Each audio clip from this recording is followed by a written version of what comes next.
Министерството за финансии одзеде дозвола за работа на едно од поголемите финансиски друштва на пазарот, откако со вореден надзор, спроведен по пријава од граѓанин, биле утврдени сериозни повреди на законските обврски. Надзорот утврди грубо прекршување на законските прописи, постапување спротивно на правилата за заштита на корисниците и практики со кои директно биле доведени во ризик граѓаните, корисници на финансиски услуги.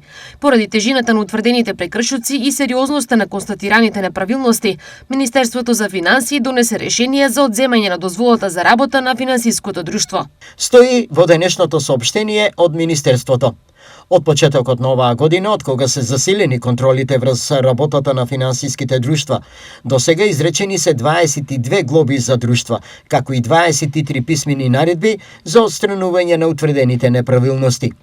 Паралелно со контролите, Министерството подготвува и законски измени со кои дополнително ќе се заострат условите и критериумите за работа на финансиските друштва. Целта на законските измени е да се намали ризикот од прекумерно задолжување кај граѓаните, да се обезбеди поголема заштита на потрошувачите и да се зголеми транспарентноста и одговорноста во работењето на финансиските друштва. Дополнуваат од Министерството.